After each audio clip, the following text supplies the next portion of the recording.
और मोदी से ज्यादा खतरनाक शातिर व्यक्ति इस देश में कोई नहीं है जो लोगों को मूर्ख बनाएगा, कहेगा तुम्हारे भले के लिए कह रहा हूं, लेकिन उन्हीं की कब्र खोद देता है।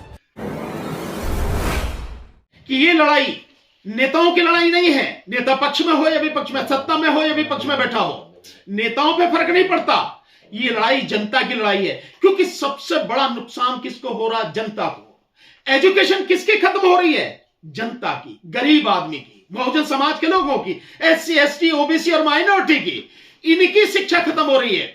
स्वास्थ्य सुविधाएं किसको नहीं मिल पा रही? इनको नहीं मिल पा रही।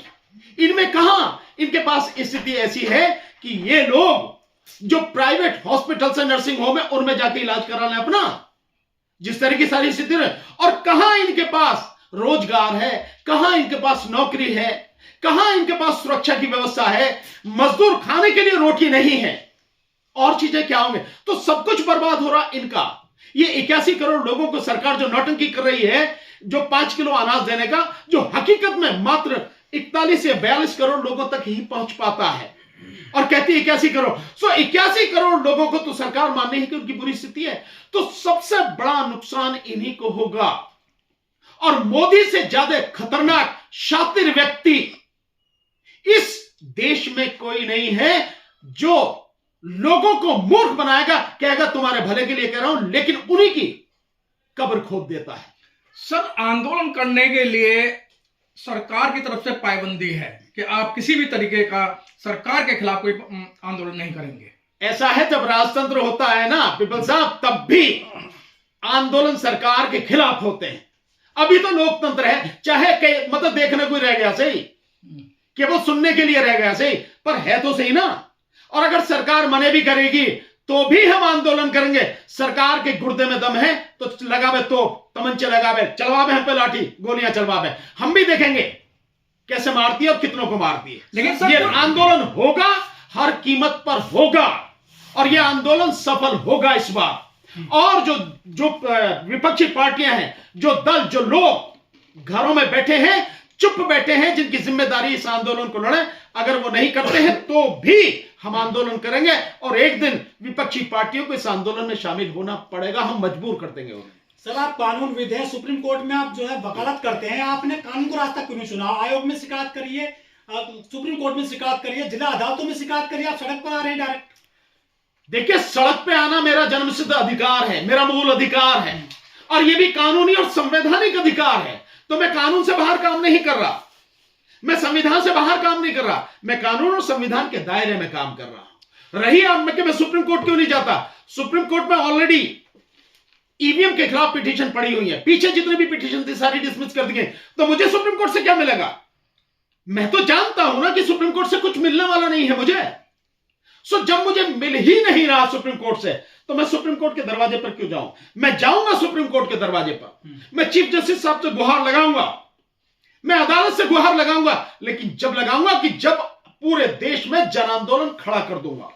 जन आंदोलन खड़ा करने के बाद मैं कोर्ट के पास जाऊंगा और कहूंगा कि इतना बड़ा अन्याय हो रहा, आपके अलावा इसे कोई नहीं हटा सकता, अन्यथा देश में जन आंदोलन चलेगा। ये जन आंदोलन कैसे बनेगा? इसमें आम आदमी कैसे जुड़ेगा? इसके लिए कुछ आपके माध्यम से जुड़ेगा।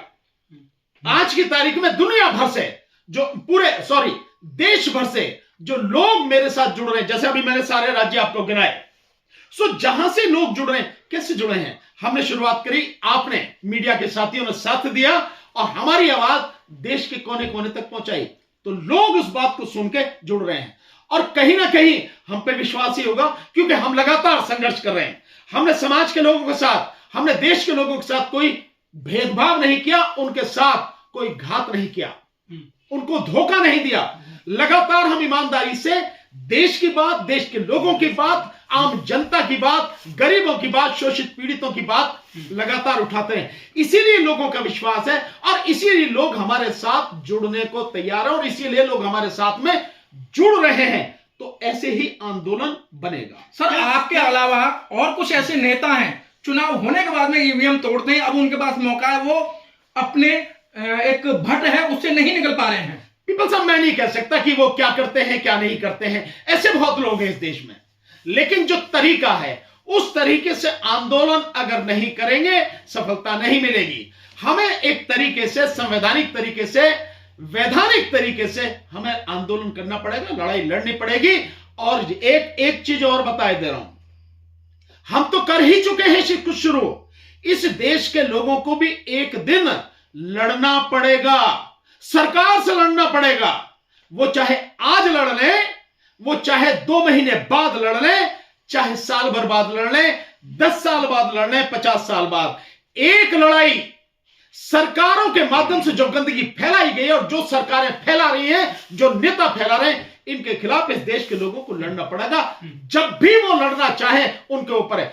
आज लड़ लेंगे कुछ बच जाएगा, नुकसान कम होगा, जितनी बाद में लड़ेंगे उतनी ही तबाही सबके सामने। लेकिन वकील साहब, बड़ा सवाल यह है कि क्या सोशल मीडिया के जरिए आप ये लड़ाई लड़ पाओगे? मेन स्ट्रीम मीडिया इसमें कोई ध्यान नहीं दे रही है। मेन स्ट्रीम मीडिया गया भाड़ में।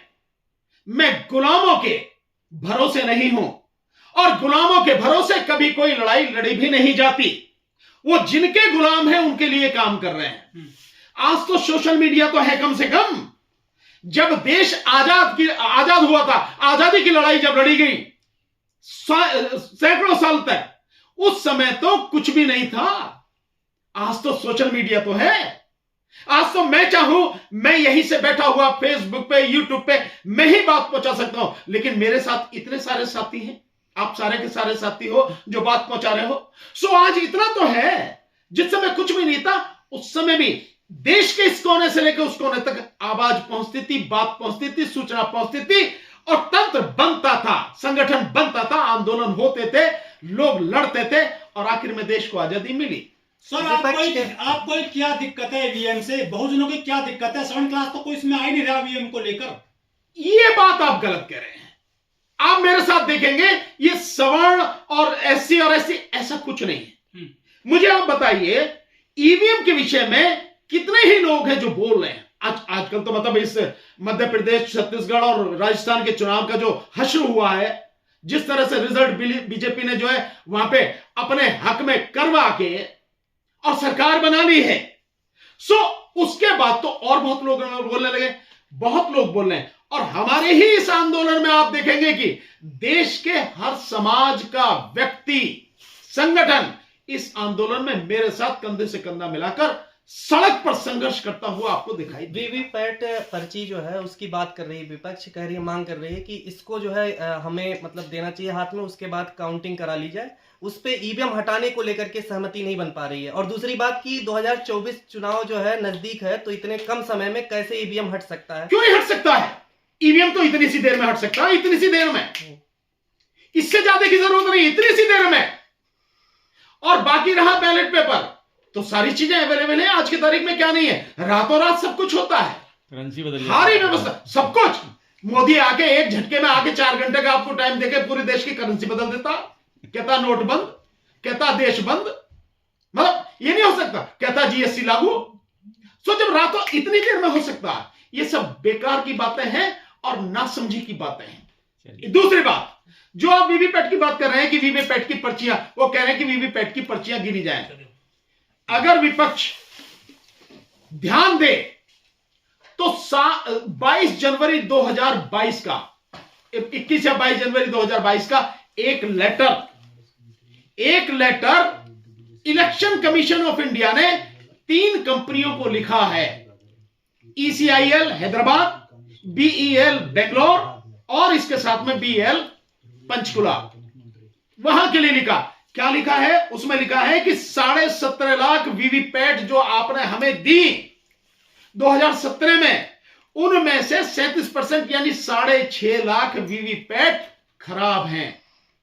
ये लेटर, और ये लेटर बाकायदा कांग्रेस के पवन खेड़ा जी ने बहुत जबरदस्त प्रेस कॉन्फ्रेंस करके सबको दिखाया। 7 महीने पहले की उनकी प्रेस कॉन्फ्रेंस देखो आप। सो तब भी समझ में नहीं आ रहा उनको, यानी 2022 में लेटर लिख रहा है और 2022 से पहले जो चुनाव हो गए, जहां भी हो गए, तो वो उन्हीं खराब वीवीपैट के माध्यम से हुए हैं ना, बावजूद उसके। और उसमें है भी कितनी? जो 4 लाख वीवीपैट है वो ECIL कंपनी ने, जो हैदराबाद वाली, उसको भेजा कि तुम्हारी ये खराब है वीवीपैट। और 1,85,000 जो है वो BEL बेंगलोर की, और जो बाकी जो है करीब 65,000 वो है यहां की आपके पंचकुला की, ये स्थिति है। तो उसके बावजूद भी विपक्ष कह रहा है कि वीवीपैट से कराया जाए, यानी विपक्ष इतना डरा हुआ है, ये विपक्ष में बिल्कुल दम नहीं है, कह नहीं सकता कि ईवीएम हटाओ। इससे बड़ा दुर्भाग्य क्या हो सकता है? सर आखिर में चलते चलते देश की आवाम इस आंदोलन से जुड़ना चाहती है, तो उसका माध्यम क्या रहेगा? देखिए बहुत सीधा सा है, मैंने नंबर दिए हैं अपने, मैंने जो अपना नंबर दिया है, इस देश के आवाम, इस देश के लोग ईवीएम हटाने की इस लड़ाई में हमारे साथ जुड़ना चाहते हैं, कदम से कदम और कंधे से कंधा मिलाकर चलना चाहते हैं, और ये उन्हें करना ही पड़ेगा, नहीं तो वो उनकी आने वाली पीढ़ी, उनका भविष्य तबाह हो जाएगा, बर्बाद हो जाएगा। तो वो लोग मेरे इस नंबर पर, मैं फिर कह रहा हूं, मैंने जो नंबर दिया है, फोन नंबर, अपना मोबाइल नंबर, मेरे इस नंबर पर व्हाट्सएप करके अपना नाम, पूरा पता, संगठन का नाम, पार्टी का नाम, उस संगठन और पार्टी में उनका क्या पद है, पूरी डिटेल्स लिखकर मेरे उस पर भेजें, ताकि हम उनको बाकायदा सूचना भेज सकें, उनको हम शामिल कर सकें ग्रुप में भी और उस पूरे संगठन में। एक बात, दूसरी बात, मैं फिर निवेदन कर रहा हूं कि मुझे फोन न करें। मुझे फोन करने से बड़ी दिक्कत हो रही है कि आप मुझे फोन करते हैं, सो फोन कर, बहुत से लोग, मतलब 40-50% तो केवल फोन आते, मिस कॉल, केवल मिस कॉल दिए जा रहे हैं। भाई इससे क्या लेना देना है, क्या मिलेगा, क्या हासिल होगा? सो मुझे मिस कॉल ना करें, मुझे फोन ना करें, मुझे व्हाट्सएप पे मैसेज भेजें, जो नंबर मैंने दिया है, ये मेरा व्हाट्सएप नंबर है। और अगर किसी के पास में छोटा मोबाइल है, तो वो उस छोटे मोबाइल से एसएमएस करें मुझे, छोटे मोबाइल से। और अगर किसी के पास ऐसी भी व्यवस्था नहीं है, तो जहां कहीं भी उसने जिस भी चैनल से देखा है, जो हमारे सोशल मीडिया की जितने भी चैनल है, इनमें से किसी से भी उसने देखा है, उसी पर लगातार देके सारी सूचना उन्हीं के माध्यम तक उनसे पहुंचेंगे। एक मिनट, दूसरा बात कि हो क्या रहा कि जो आप हाय लिख के भेज देते हैं, जो आपकी मैं आपके साथ हूं लिख के भेज देते हैं, भानु जी संघर्ष करो हम आपके साथ में हैं, ईवीएम हटाओ पर, केवल इससे नहीं, सीधा सीधा लिख के भेजो साथियों, क्योंकि मेरा समय बहुत ज्यादा इसमें खराब हो रहा, इतना समय है नहीं, हमें बहुत काम करना है। तो मुझे उसका, जब हाय भेजते हैं, कोई ईवीएम हटाओ करके ये लिख के भेजता है, तो मुझे फिर उसको भेजना पड़ता, आपकी नाम पूरा पता भेजो, फिर वो भेजता, ये दिक्कत है बहुत। इसलिए इन सारी चीजों को समझ के काम कर। सर मेरा एक अंतिम सवाल है कि जो आपने पिछली बार चैलेंज किया था कि मैं चुनाव लड़ूंगा मोदी के अगेंस्ट अगर ईवीएम हट जाता है, क्या लगता है आप चुनाव लड़ेंगे उसके बाद, या तो हटने से जो है वो जीत जाएंगे, मोदी जी हार जाएंगे ऐसा? भाई मैं तो बहुत सिंपल सा कह रहा हूं, मैंने इन्हीं शब्दों में कहा था, फिर आपके सामने कह रहा हूं। मोदी जी कहते हैं कि एक अकेला, छाती पीट के बोल रहे हैं, एक अकेला सब पर भारी, संसद में ही करके। मैं कह रहा हूं मोदी जी, अगर इस देश की जनता आपको इतना ही चाहती है, आपको इतना पसंद करती है, आप जनता के दिल में राज करते हैं, जनता आपको सर पे उठा के रखती है, तो फिर तो आप किसी भी तरह से जीत जाएंगे ना। और आप कह रहे हैं कि ईवीएम से बेईमानी नहीं कराई जाती, आप तो यही कह रहे हैं कि अभी ईवीएम का रोना लगते हैं जीत हारने के बाद। तो मैं आपको चैलेंज करता हूं कि जो सीट आपकी नजर में आपके लिए सबसे सुरक्षित सीट है, अगर वाराणसी है तो वाराणसी ही से ही, और बनारस के अलावा और भी कोई देश में कोई सीट जो आप समझते हो कि सबसे सुरक्षित आपके लिए, मैं लड़ूंगा आपके सामने उस सीट से चुनाव। आप चुनाव बैलेट पेपर से कराओ, ईवीएम से नहीं, और फिर देखते हैं आप कितनी वोटों से जीत के जाते हो। चलिए ठीक, एक अकेला सब पर भारी। मैं कह रहा हूं ना, ये भानु प्रताप सिंह मोदी के सामने चुनाव लड़ेगा अगर मोदी बैलेट पेपर से चुनाव कराए, लेकिन मैं जानता हूं हिम्मत नहीं है, कहने में 56 इंच है, 56 मिलीमीटर का भी सीना नहीं है भाई। ठीक है।